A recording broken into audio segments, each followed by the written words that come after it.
Welcome to the Go Big Redcast with Dave, Honke, Boomer, and Redcast Rob.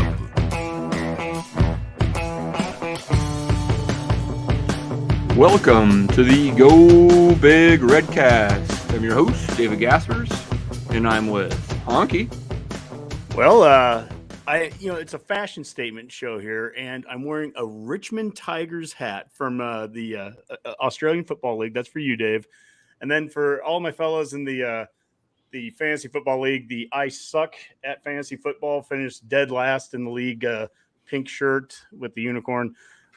Great bunch of guys there. Commissioner Kirk, want to give a shout out to them. That's a very attractive shirt you have there, Honk. I'm impressed. I wanted to comment on it earlier, but I thought I'd save it. Also at Redcast Boomer. Oh, sorry. Honke was giving me kind of a side eye there, so I'm pretty sure it's a technical on him. So please get this under control, Dave. And I'm with Redcast Rob. Well, with that win on Sunday versus the Wisconsin Badgers, the Nebraska ball officially has twice as many wins as the Golden State Warriors in the month of March. Well, I hope it stays that way. Maybe we'll add a few more this week in the Big Ten tourney. Honke, that was quite the end of the season for Husker basketball, huh? Yeah, I mean, everyone totally saw that coming too, right? I mean, we were all saying that there's a good chance, as soon as Trev made the decision to retain Fred, of course, we're going to win on the road at Penn State, destroy them, take the lead from start to finish at Ohio State, and then go and beat Wisconsin. So it's exactly as we thought it would play out. Yeah, well, we'll talk a little bit more about Nebraska ball and the future for Fred Hoiberg and the squad, but let's take care of some business here first and highlight some of our upcoming interviews. Yeah, absolutely. We have a interview coming up 2 weeks from tomorrow night, 8:30 p.m. with Tyler Kai, who's the Associate Athletic Director for Leadership Gifts and Capital Projects. That's a heck of a business card to carry around there.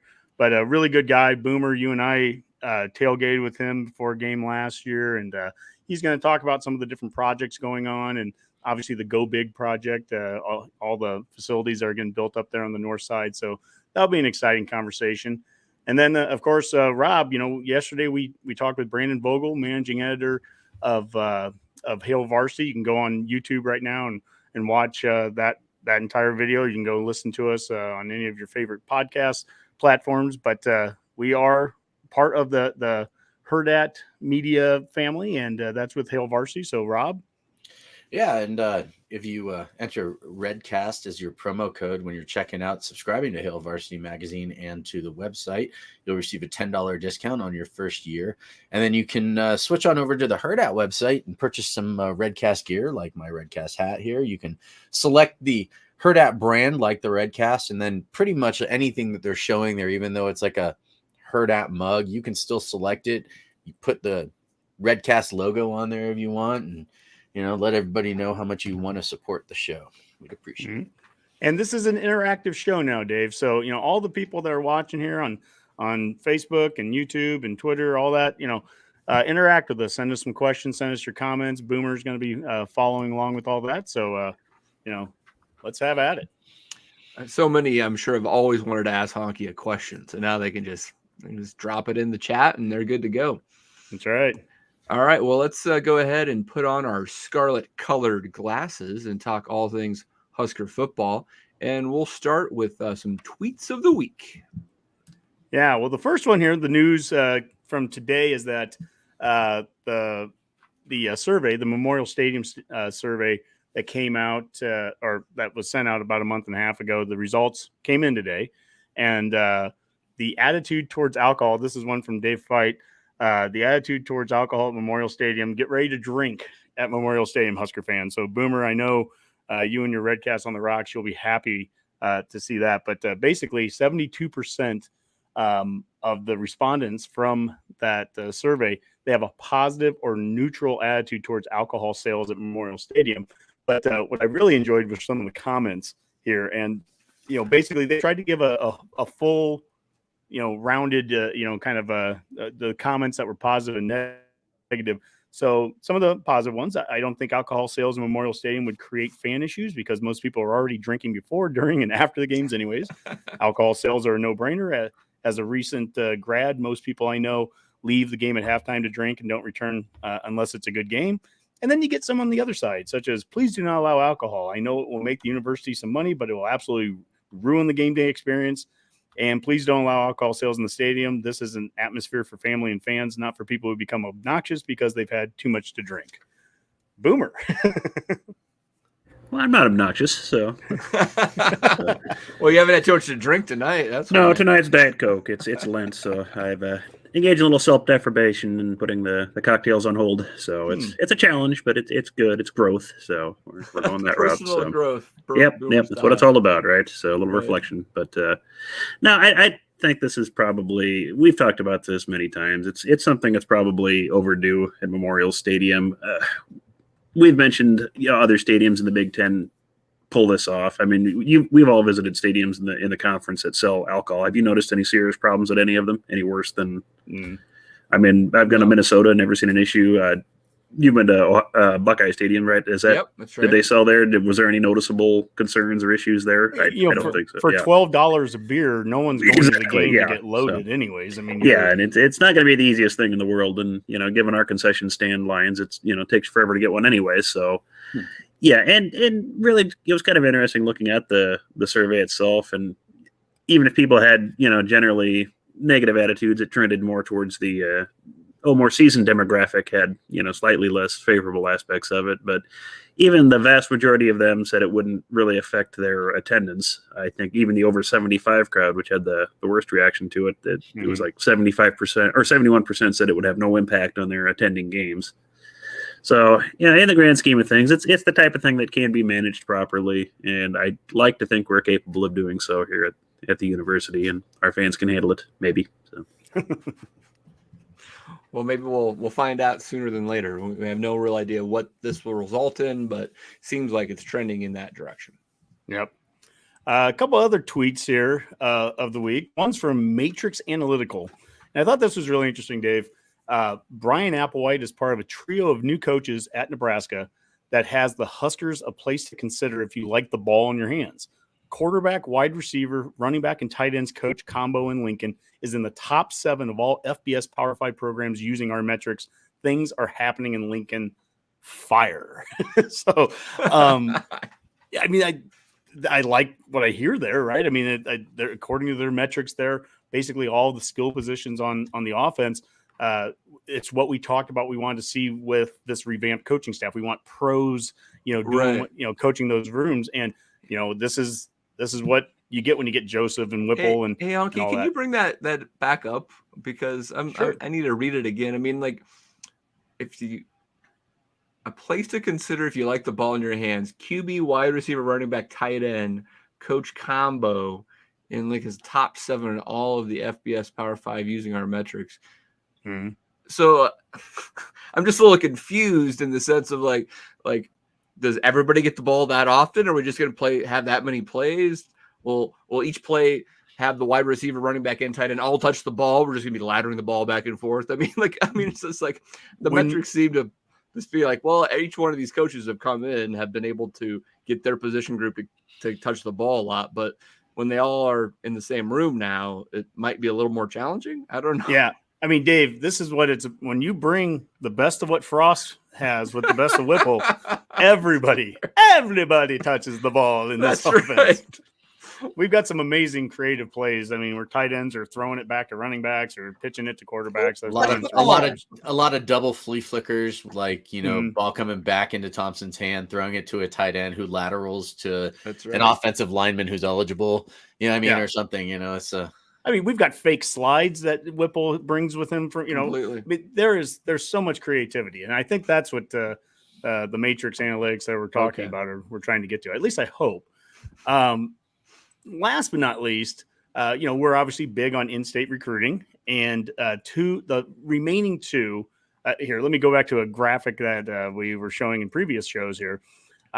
In-state recruiting, we have 5 offers out to in-state kids. 3 of them have already committed: Gunnar Gottschalk, Benjamin Bramer. And let me make sure I say Bramer because We had a follower, Dylan, that he goes, "I love your show, but man, you got to stop butchering the guy's last name." Which I appreciate this, by the way. You butcher somebody's last name? Oh my gosh! If I butcher a name, let me know and we'll get it fixed. So it's Benjamin Bramer from Pierce, and then Sam Sledge. Those three are committed, and then the two that we have offers out to that just haven't committed yet are Malachi Coleman and Maverick Noonan. But if we go back to the tweets of the week, Steve Wiltfong has the crystal ball now going towards Noonan and Coleman. And Dave, you understand the crystal ball stuff better than I do, I guess. But apparently 92 is good. Well, the crystal ball, Wiltfong, the national guy, has a 98% accuracy. So when he puts a crystal ball out, he's serious. He won't do that just randomly. So I think it's not 100% obviously, but he is usually pretty dead on with that. So I mean, it doesn't mean that's going to happen tomorrow or anything like that, but there's a high level of confidence there that he's in.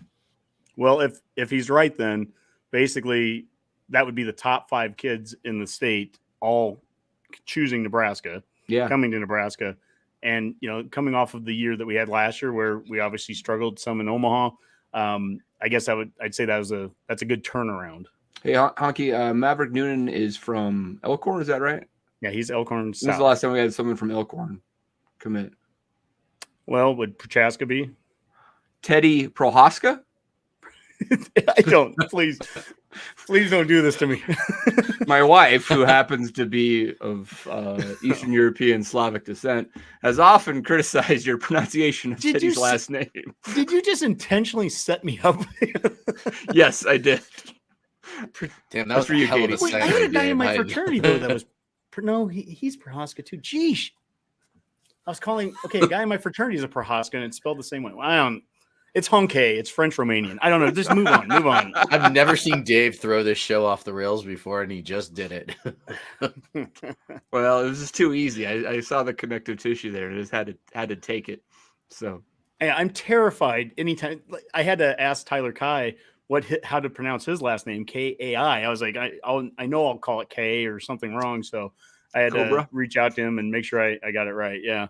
I mean, if we don't Photoshop that like a Cobra Kai gi like onto him for that show, we failed at our job. Leave that in our department. We'll get him on that. So. Last but not least, I think while we're talking football here and scarlet colored glasses, something that's happened in the last week is the combine. And we had 4 players at it. And Austin Allen, I believe that's how you pronounce it, JoJo Doman, Cam Jurgens, Cam Taylor-Britt, they were all there. And so you can see the results here. All of them ran really good 40s for their specific position groups. Austin Allen was a 4.83, JoJo Doman a 4.62, Cam Jurgens ran a 4.92, and Cam Taylor-Britt a 4.38. So, I mean, those are really good numbers there. And it was also kind of interesting to be watching the coaches. Travis Fisher on social media would post videos of him responding to watching, his guys out there doing well. And it was great to see the coaches really kind of interact that way. And Shenander even talked about that at his press conference yesterday. Yeah, it's pretty cool to watch those guys. I thought all 4 guys had a pretty good day. I talked to JoJo after he ran, and I talked to had a little FaceTime with Cam last night, Cam Taylor-Britt. So excited for those guys. It's awesome to see them, perform well on the big stage. So, hey, we've talked about this in the past. It's important that we start to get some guys into the pros. We've had, a pretty bad drought for the last 3-4 years where we'd only have 1 or 2 guys getting drafted, or the one year that we actually had nobody drafted. And here we've had 4 guys now go to the combines, do well. In addition to that, we still have Daniels. We still have, the Dismuke and Williams. I mean, there's more players than just and Samari Torre too, who's done well at some of the postseason games. So, I mean, I guess I've got my scarlet colored glasses on, Dave. I could see us having 5, 6, 7 guys, 6, maybe 6 guys getting drafted. That would be amazing considering what it's been like the last 5 years. I mean, it's just been shockingly low in the amount of Huskers getting drafted. So to reverse that trend is awesome. And I mean, maybe part of that is the COVID year and having a couple of extra guys that stuck around, and then someone like Cam Jurgens leaving early. probably all kind of accumulate into a little bit larger of an NFL class for us. Mm. So we have actually some questions coming up on Facebook here, and one of them's a really long question, Boomer. I think am I seeing that right? Dallas Ray Smetter. Yeah, we've got several actually coming through from Facebook here. Good time for Scarlet Colors glasses. First one, I know I'll Dallas. just put it up there. Yep. What is feasible for the program that we love in the foreseeable future? I assume he's talking Huskers and not your Richmond Tigers, Honke, but we'll deal with that later. I'm from the TO period, but I'm a Husker for life. I don't see real thoughts from the U or athletic department, but I may not be searching enough. I meet Husker fans all over who have never set foot in Nebraska, and they'd like to hear the deep news too. So I'll start that one, Honke, actually, because with our interview yesterday, with Brandon Vogel, that you can find on YouTube. That was something that we talked about a lot. Was we're calling it? Are we calling it the Trev effect? The hashtag Trev effect? Is that what we were going to be calling Why it, not? or the Alberts effect? But According to you guys, Trev Alberts is the head coach for both football and basketball. Apparently, well, you know what? It's unbelievable. According to Brandon Vogel, the culture in the athletic department right now is like nothing that he has personally seen in a really long time. And he's just kind of seeing, like, with the extension of Frost and then the extension of Hoiberg, he's kind of making a statement in there that, like, you know what, hey, these are guys we want to keep around. We want to keep a continuity going on in this athletic department. And, he's also seeing things like from Frost, especially with Whipple now. And Vogel said this, so I'm quoting Vogel on this, that Whipple is the guy running the offense. Whipple kind of came in and said, I got this. Like, you can go be a head coach now. Don't worry so much about the offense. I got this. And, with guys like Joseph on board, and, we got Bush at special teams.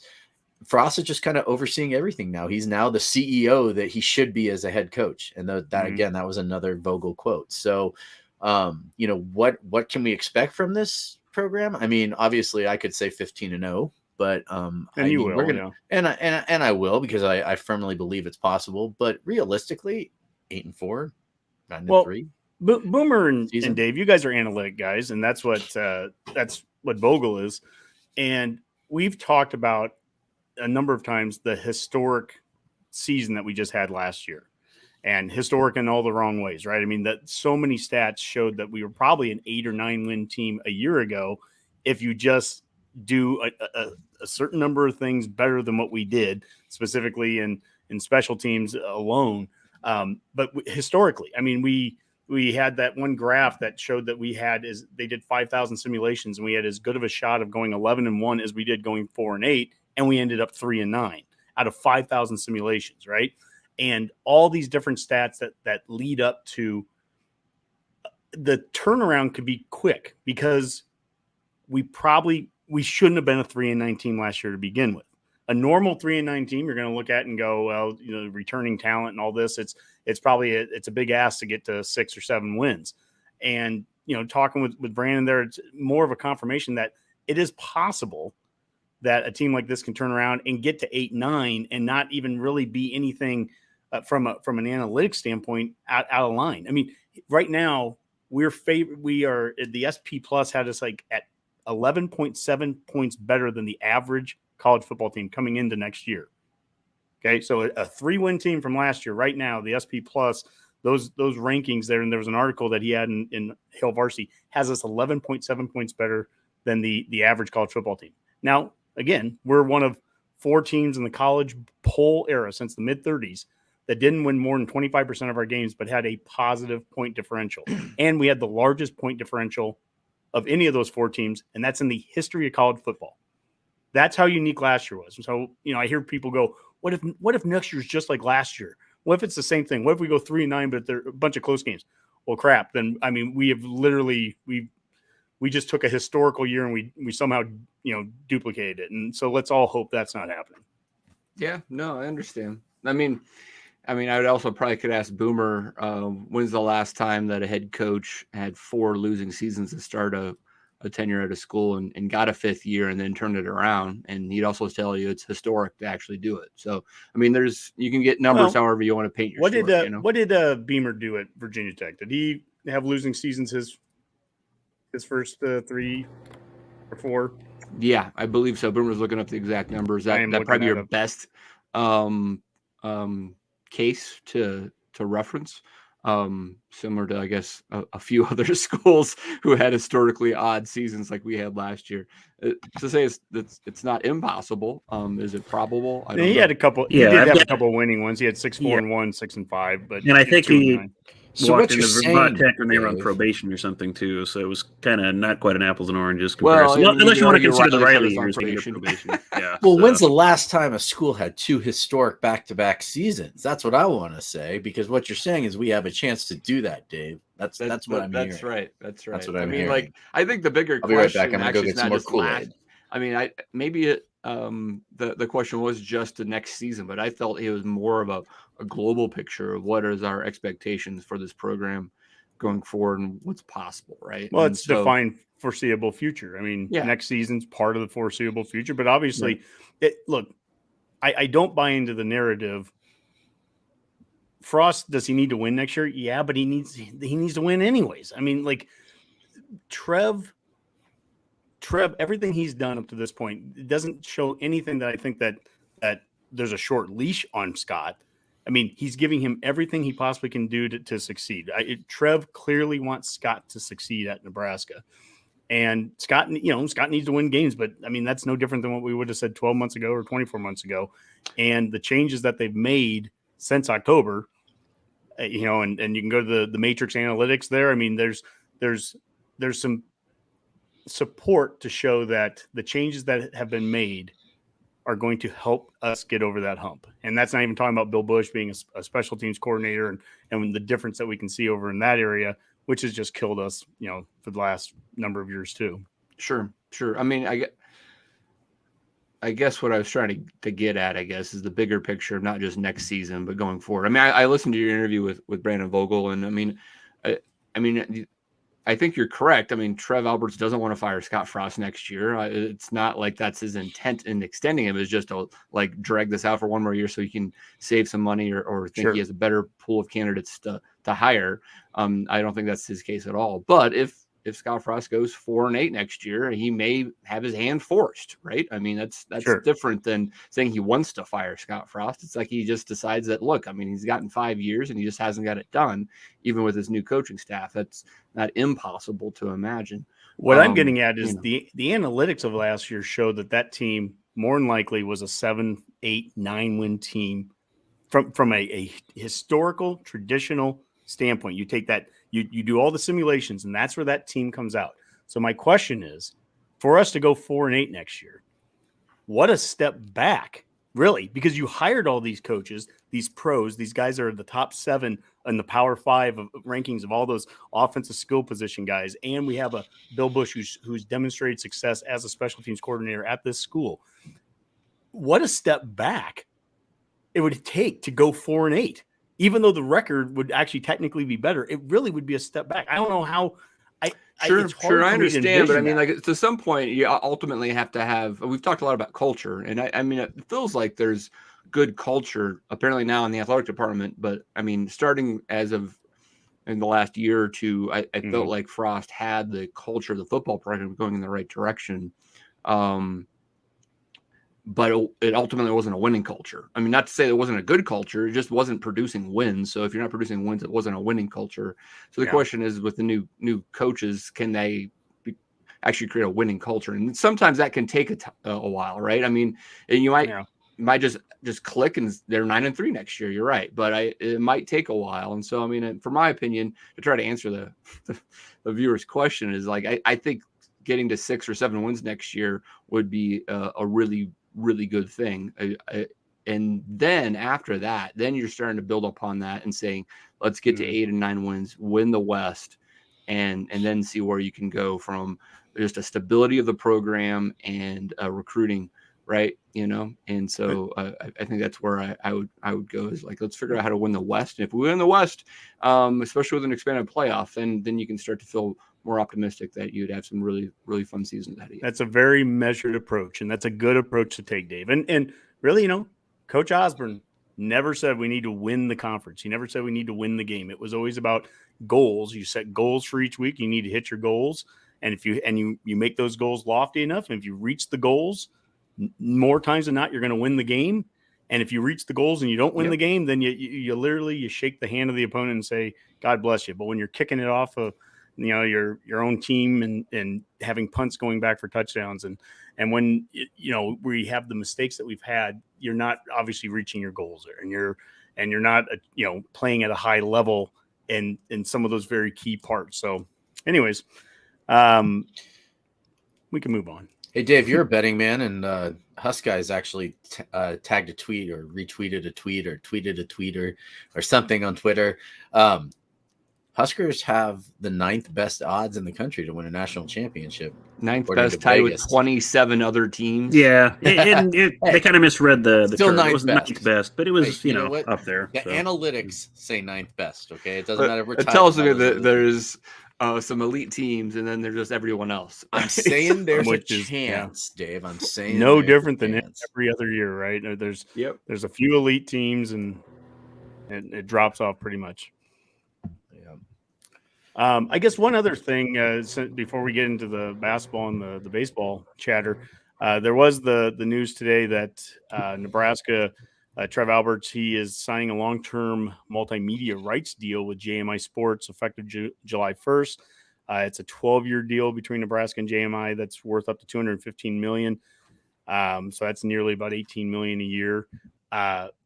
What's interesting is, 12 months ago when Moose was being let go, we kind of talked about it at the time, and as best we knew, it was like, well, he's leaving the athletic department in good shape. He's hired good people, and he made the move over to the media rights and everything.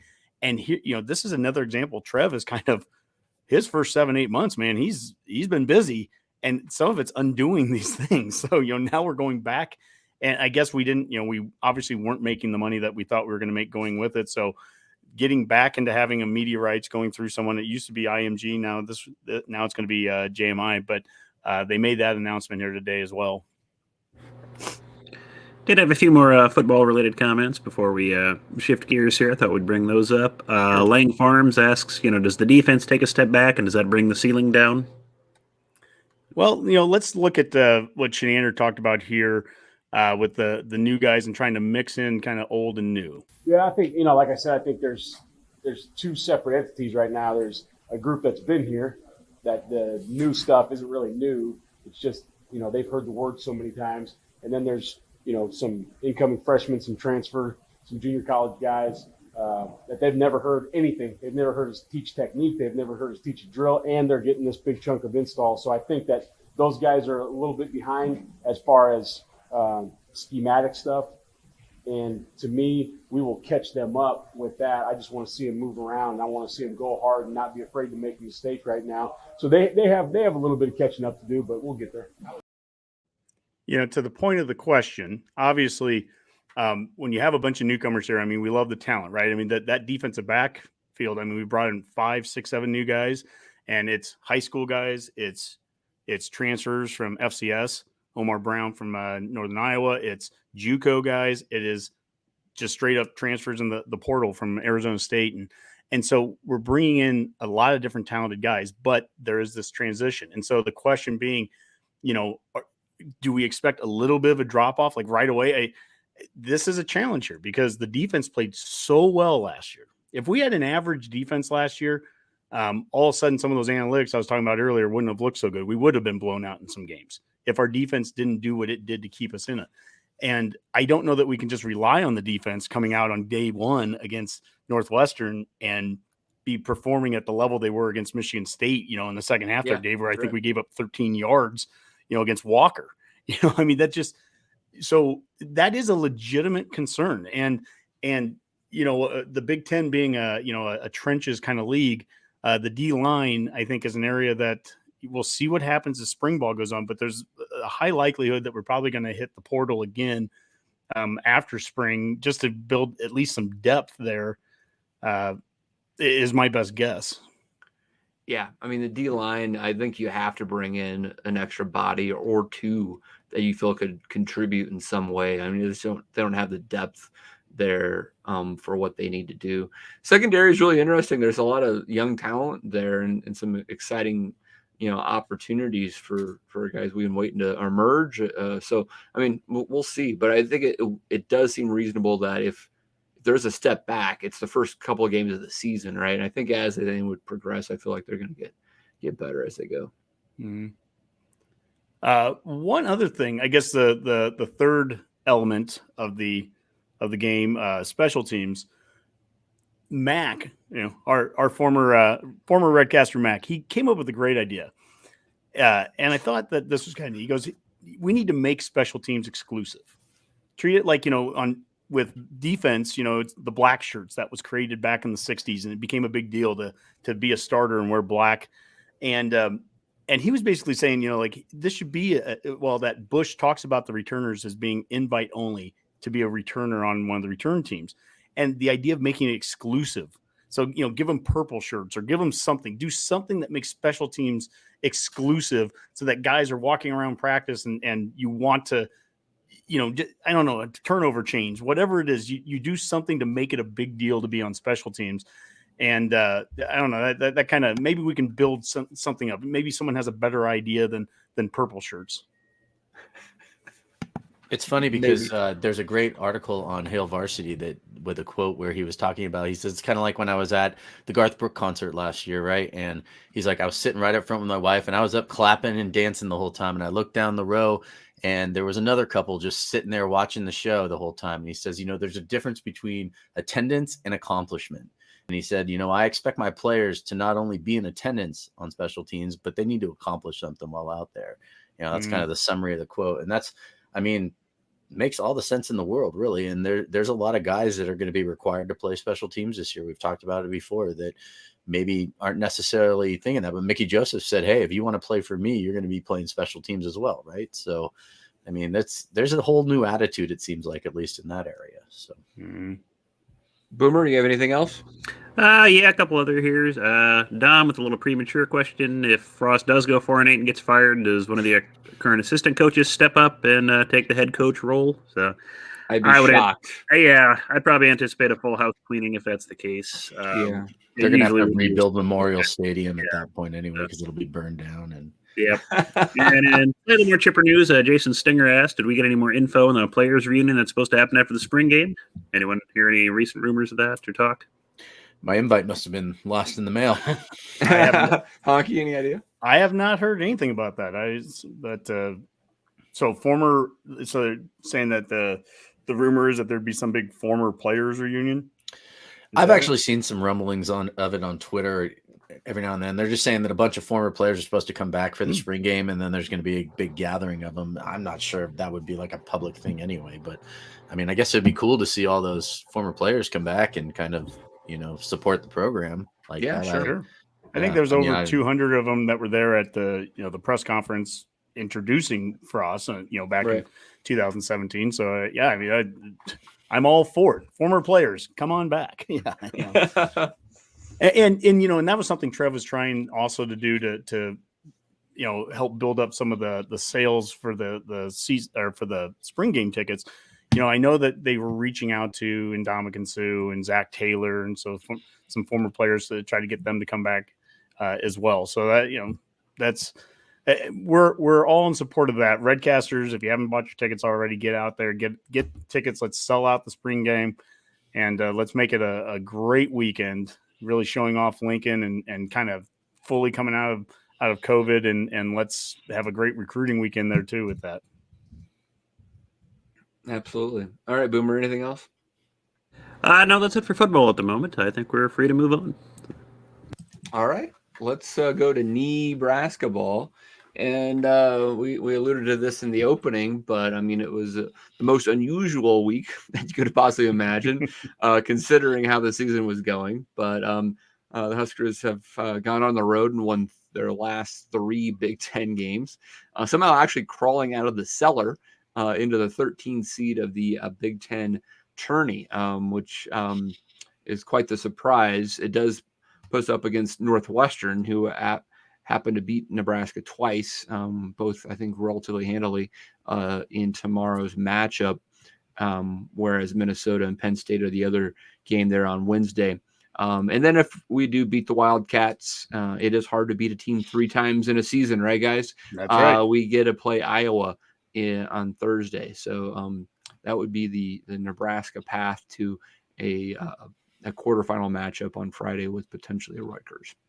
You know, Dave, you actually said the exact same thing that I said to Brandon Vogel yesterday when we were talking about that. I said, yeah, it's the hardest thing to do in sports, especially in basketball, is beat the same team 3 times in a row. You don't get that opportunity very often in sports. So, yeah. But I mean, you'd also say that we're not a good matchup versus Northwestern because they actually looked pretty darn good against us both times. So everybody looked good against us up until the last couple weeks. You could go back and look at Ohio State, for example. We could have won that first game versus Ohio State. We should have, in fact. We were up by 5 with like a minute to go, and we ended up losing that game. Next time around, when we had them up by 5 with a minute to go, we hung on, right? That wasn't the case with Northwestern. So I'll be really interested to see how we play tomorrow. Are we a good matchup against Wisconsin? Just curious. I mean, we won, but there's only one game versus Wisconsin, so sure. You can't. There's not as much data there per se, but maybe does that include the referees or not? Oh, geez. I'm sure they travel. That Bryce McGowan's wasn't there and everything. I mean, that's a hard game to figure out. But I mean, like Wisconsin doesn't wow you with talent per se, or like they don't have like this massive post player or anything that's just going to like throw you off, right? So, I mean, there's some is larger than their parts, right? And so, I don't know if that's the case with everyone, but I'm just saying that. I mean, we have not looked good versus Northwestern either game. Well, there's other games, even in our losing streaks, where we were very competitive at times. That wasn't the case versus the Wildcats. So hopefully that's different. I mean, I think it can be. I don't know if I'm certain of it. Adam Carricker had a funny tweet. He said, I forgot to mention the way the refs were calling the game against Wisconsin. I get the feeling the Big Ten doesn't want Nebraska to play anyone else in basketball either. So, well, as we look at the tournament here, I do like the side of the tournament that we're on, the bracket.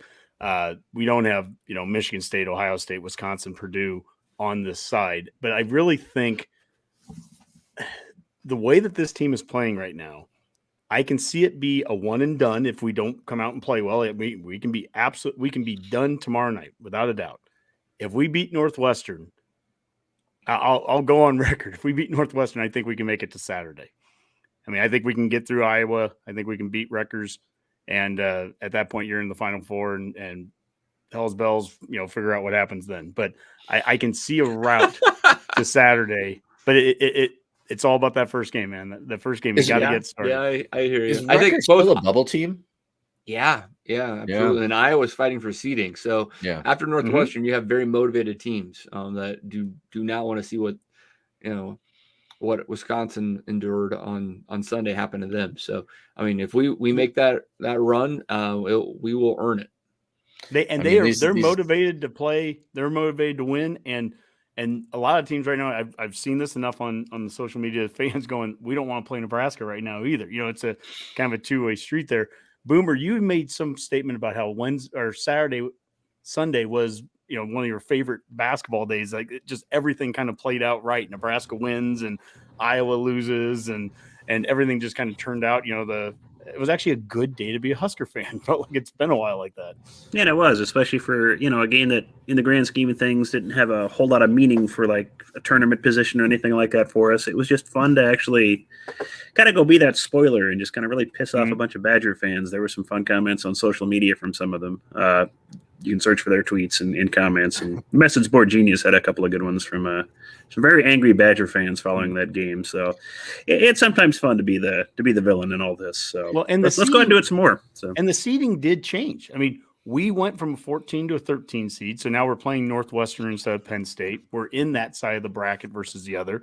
Us winning allowed Illinois to get to first place by beating Iowa. That knocked Iowa out of a top 4, so they don't have 2 days off. They only had 1 day off. So there's a lot of things that happened up until the last minute of basically of the season as it comes, when it comes down to the seeding part. I just like seeing that we're just playing good. And I don't really have I asked Brandon Vogel, and I was like, is there any X's and O's, anything different? Dave, I'll ask it to you. I asked it to our other Dave that joined us on our rapid reaction on Sunday. I was like, is there anything different, X's and O's, that we're doing the last three games? And pretty much everything I've heard through them is no. We're just playing better. It's hustle plays and you're making shots. And those can go hand in hand. All right. There's good defensive teams that aren't good shooting teams, and they're happy to win 55-53, but there's a lot of good defensive teams that are also can shoot well. And there's pace of play and other factors that end up with, what you end up scoring in a game. But, we haven't shot well at all year, and we really at times didn't play a good enough defense, right? At least through sustained periods of time. Sure. In the season, with our blowouts in particular, but even in our close games, I'd say that we probably were not the best defensive team at the same time as that being the best shooting team. Somehow it all clicked there at the end. You can say it was Trev Alberts giving Hoiberg an extra year, but I think it's probably more complex than that, right? But what's frustrating to me, I would say, is that I think we kind of, and Boomer, maybe you can look this up, last year we started to play better later in the season, right? We played really good versus Rutgers, if I remember correctly, and then had a couple other wins late in the year, and it was like, oh, that's the team that we kind of expected, and we want to see that next year. And then here we are again at the end of the year, and this is more pronounced, having 3 road victories, 2 versus top 25 teams, 1 versus the top 10. But it's the same thing. They're playing the way we felt like they could have played all season long, right? And the question is how can Hoiberg going into next year change that, right? Well, that's what I would want to find out. Well, Dave, and my thought on it was that there's almost like this buy-in now, right? Where a lot of these players are realizing like, hey, because a lot of these guys aren't going to go off to the NBA, right? A lot of them have the opportunity to come back next year and play again. And one of the things is I think that maybe after Hoiberg got extended like that, they started realizing like, well, we better buy in now or we're not going to be here next year. Weren't buying to try to win earlier. What's going on? Well, I get what you're extension saying to make a difference. Well, that's ridiculous. But sometimes you don't know. That's on Fred, in my opinion. Then, if he can't motivate them beyond, I think my coach is gone because we performed so poorly this year. That's not. I think you hit the nail on the head, Dave, with the defense. We already saw the stats this year when we were giving up 80+ points. We were like 1 in 29 or something in the Hoiberg era at one point. But the shooting, and you've talked, Dave, about how if we just make our shots, but we weren't against Wisconsin in the first half, at least the outside shots. We were 1 of 9, I think, or 2 of 9 maybe from 3-point line. But we were missing, and they were wide open threes that we were missing in the first half. Yet we had a 4-point lead going into half, and it was because of the amount of points in the paint that we were getting and how easy it looked. And Verge, dribbling in and then coming back out, and the amount of assists that he's been getting the last few games. Yeah, that is totally different than what we saw for the majority of the year. There were times it was painful watching him, but earlier in the year. But listen to some of the things he was saying tonight. Sipple was tweeting a couple of these things. He goes, from a red hot Husker guard, Alonzo Verge, our mindset is it's never too late. We're all going to go into this thing feeling like we can win. We're going to take it one game at a time. We're just going to go in there and be with each other and stick together. So that ever think back on the season, wonder what could have been for this Husker team. And he goes, absolutely. But I think everything happens for a reason. Yeah, we struggled. And I feel like we're going to have a run right now that's going to make history. And then last but not least, let me see if I can find the last one here. One more from Verge. What is Nebraska's mindset going into Indy? Really, it's all or nothing, man. We have very positive energy in the locker room right now. Everybody's positive. We're We're going in there feeling like we can win this thing. So, I mean, it's just words. It doesn't matter. You know, I mean, it's hype and words, but they're going in there confident at least. And I wouldn't want to play Nebraska right now. Didn't Hoiberg sit Verge at one point during the season too, though, Dave? Wasn't there? Yeah.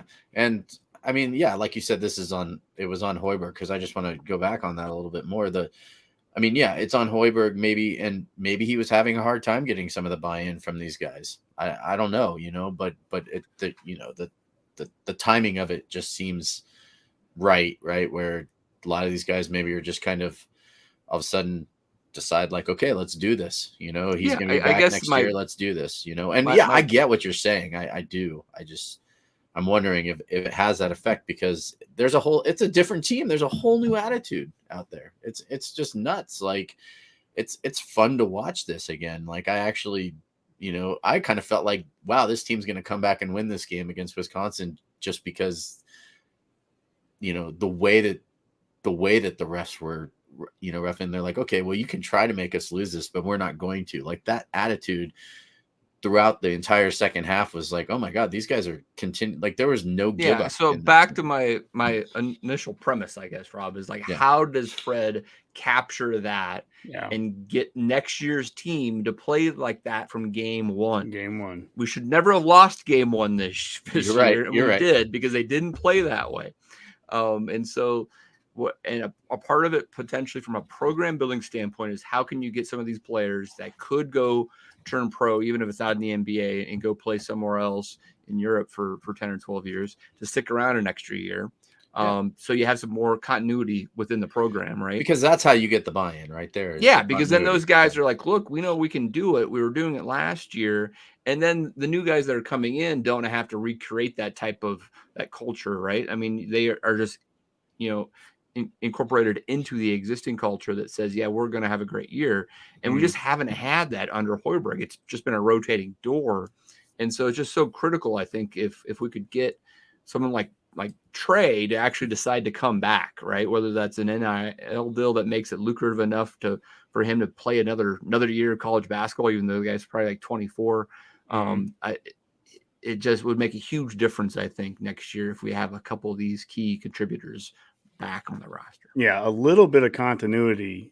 I mean, we thought we were going to get some of that coming into this year, at least compared to the previous 2 years of under Hoiberg. But any continuity we can. And I'm just going to throw this out as just it's the sliver of hope. If you'd asked me 10 days ago, Bryce, 0% chance Bryce comes back. I'm going to say that there's a 0.1% chance.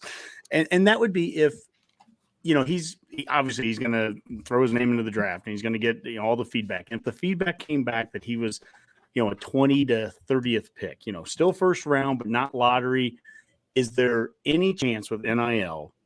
Now, this is the first time, NIL started July 1st or August 1st of a year ago. So we haven't even gone through a full 12-month cycle of it.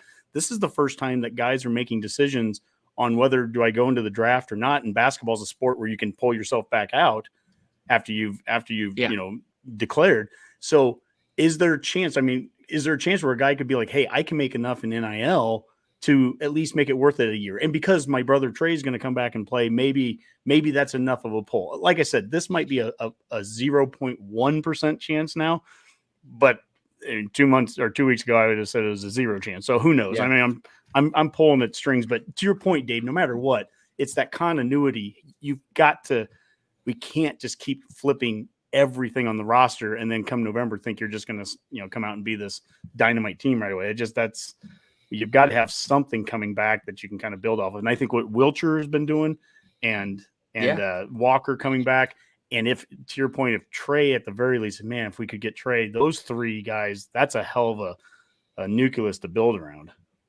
Yeah, absolutely. If Bryce comes back, I'm going to say it's all because of Honke, because he planted the seed in some huge booster's mind that, if I can just figure out how to get Bryce, I don't know, 1.5 million or something, maybe he'll give us one extra year. We could do like Redcast shirts, like 0.1% or something, and Honke said it. Yeah, no, that would be wonderful. So yeah, if any Redcasters out there are, huge boosters, go for it. I mean, from a recruiting standpoint, Honke, I mean, let's talk about Bryce for just a second.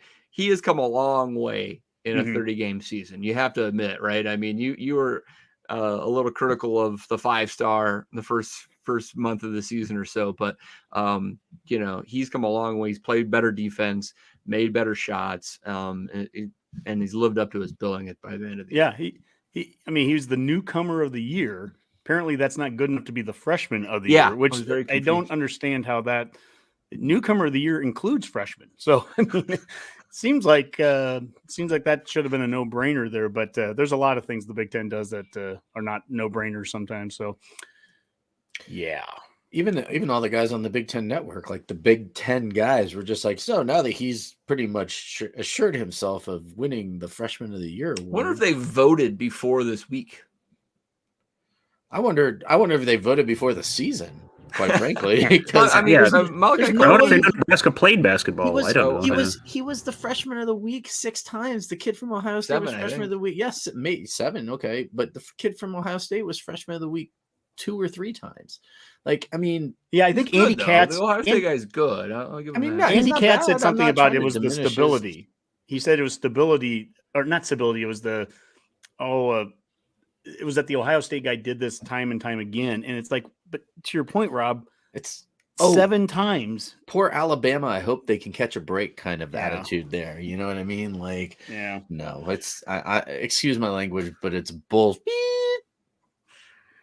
And with that, let's go around the Van Horn and talk Husker baseball. And a little better week here. We went 3-1 down in Texas against UT Arlington and Northwestern State. Could have really went 4-0, blew a 9th inning game there, right, Boomer, where we really should have went 4-0. But now we're 4-7, and we're coming back to Lincoln for a big opening weekend homestand. Oh, no, wait a second. Long Beach State has decided they don't want to play in freezing temperatures and canceled. What do you think about that, Boomer? Yeah, just another example of why the baseball season, the way it's kind of structured in the NCAA, really need to look at adjusting it. It just makes it so difficult for programs like Nebraska. Normally we can have great weather or the San Diego, the Big Ten. I mean, next week is gorgeous, 60s and 70s. A few days before. And then suddenly we just have this one day where we're going to get 6 to 10 inches of snow for the only time all winter. And hey, it happens to be when Long Beach State was, probably traveling here. And the last cold snap of the season, it's frustrating. It's a team I really wanted to see them match up with, especially at home, see what kind of advantage that could give us. But scrape together what they can. I mean, UNO's not entirely a slouch. I think they beat UCLA the other day. Did they not, if I remember right? So, wow. So they're, there's something to be proven there too. So. Oh, don't sell yourself short, Boomer. You're an incredible slouch. Well, thank you. Yeah. So to avoid the bad weather a little bit, and the dirt bags are chickens. That's correct. But Nebraska will have UNO in Omaha on Sunday, and then in Lincoln on Monday with much warmer temperatures. From a big picture standpoint, obviously we got swept by TCU, and then only got one game versus Sam Houston State, which might ultimately be a quality win. But this was a chance to have some quality wins, even if they were at home versus Long Beach State. So that's the frustrating thing for me from a net perspective, RPI type thing. That we sure could have used two of 3 wins versus Long Beach State. That would have gone a long way potentially come May when we are trying to make a case to host a regional, that we did that, right? We're not going to have that opportunity. So they're going to have to really kind of make up for it with looking overly impressive in the Big Ten.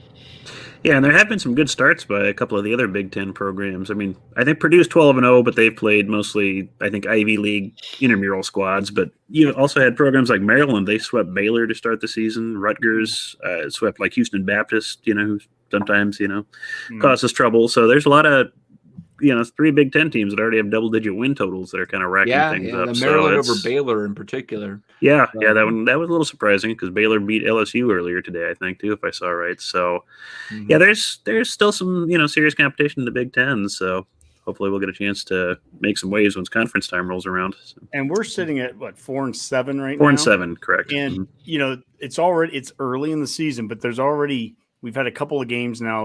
I think it was Texas Arlington that we were up 3-0 going into the fourth or the ninth inning and yeah. gave up 4, and then you have the finish in game 3 against TCU a week ago where we just flat out got hosed on a call that was, a bang bang play. But I mean, that could have been, I don't know if we would have scored 2 to tie it, but at least we would have had a chance. It would have been 5-4 at the very least.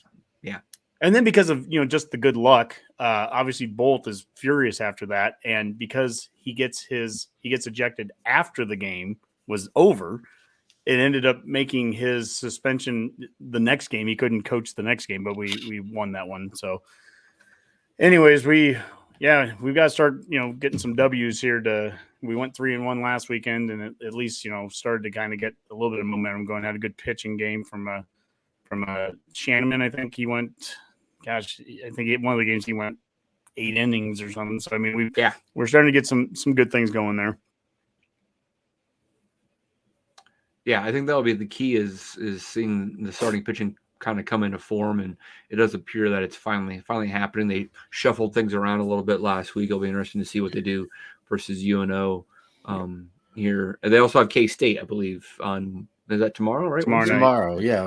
Is that because so, it was originally supposed to be today, right? But they pushed it back to Wednesday because Long Beach canceled or something. Is that? I don't know about that, but I mean, well, I'm just looking at the midweek game. I'm looking at the schedule, so it's a typical Tuesday or Wednesday, and it's on ESPN Plus too. Yeah, so that's good. So definitely tune into that. Dave, all right. They had a complete game shutout, right? Like they're in the second game of that. Or in the third game of the series last week, is that they right? lost the third game. It might be the second game. It sounds familiar. I'm not. I didn't look at the box score, so I can't. Anyway, I think one of the pitchers had a complete game shutout. That was Shannon or Jay. And I'm probably saying the name wrong because Shannon. Shannon. Yep. Cool. All right. Anything else, guys? Let's see. Another question here for Honke from, Dustin in Brisbane. He's asking if the addition of veteran defender Robbie Tarrant to his beloved Richmond Tigers will be enough to put an aging squad into the finals and possibly take the flag this year. Honke, I'm leaving that up to you. Is Australian rules, is that the one where they do the kick? Yes, that's correct. Yes.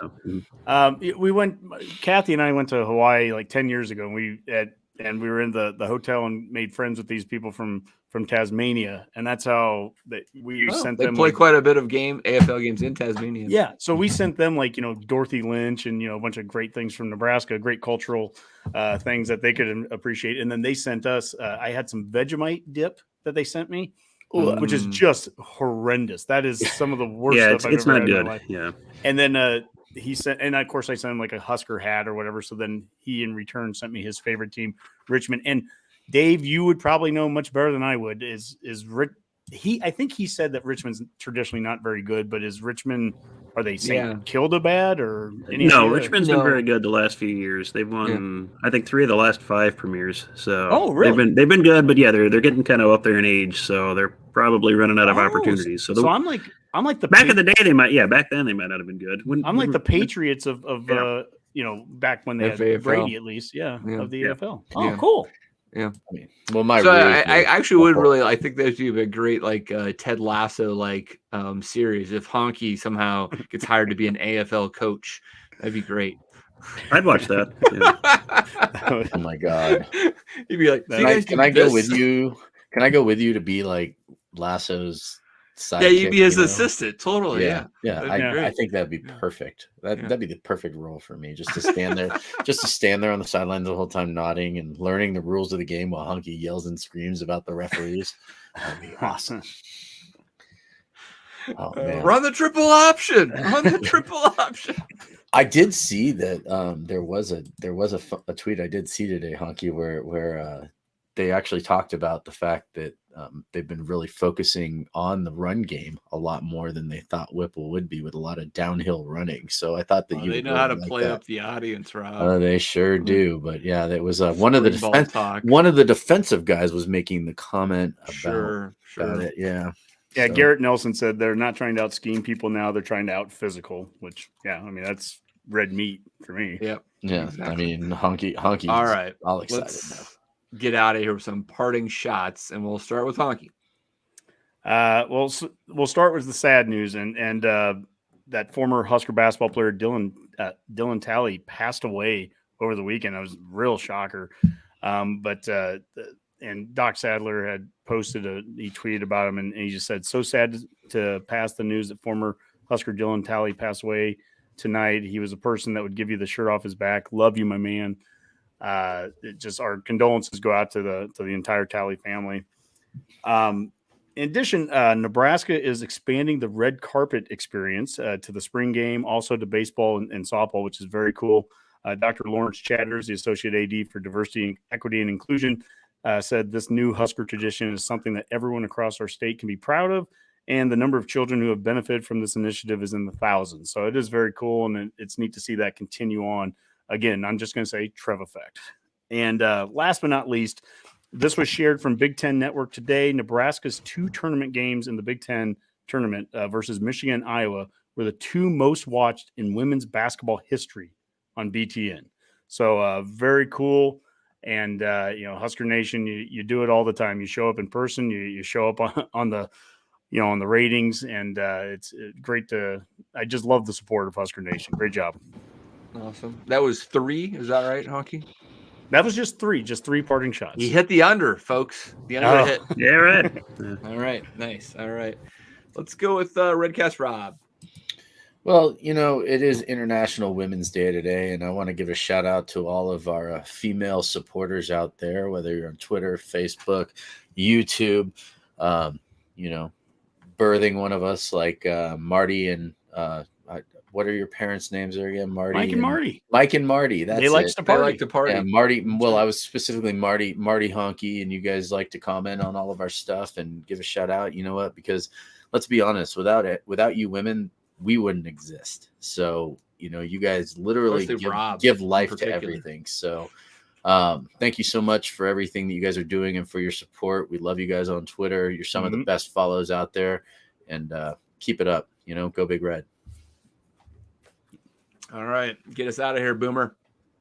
Yep, sticking with the theme of women, don't forget that I believe Sunday they're picking the NCAA women's basketball tournament. Nebraska is projected to be in there. Last I looked, ESPN has them picked as a 6 seed to play in Austin. So matching up against Washington State. Texas would be the second round matchup there if they got through that. So that would be pretty fun. Exciting. And I know don't have to tell Husker fans to turn out to support any other teams, but that should be well worth watching. And then Generation Red Live, he's just asking, dang, I missed the show. Can you all start over? Well, probably not tonight, but luckily this is available on YouTube and will be a podcast. So listen to it on any of your fine Heard At podcast networks where you choose to listen. So. Oh, crap. I forgot to hit record. You did, didn't you? Huh? No, that often said this. Yeah, that used to be a real issue. Thankfully, now this new StreamYard, which Generation Red Pod is the ones that got us on to using this, that eliminates some of those mistakes. So if you've been watching us, we're out there. We're live already. So don't worry about the recording. All right. Good stuff. Wait, we're guys. live? Yes, Rob, we're live. Did I pick my nose at all? Regrettably so at times. All right, guys. Fun show. Enjoyed it. Let's get out of here with that's a Go Big Redcast. Go Big Red. Beat Northwestern.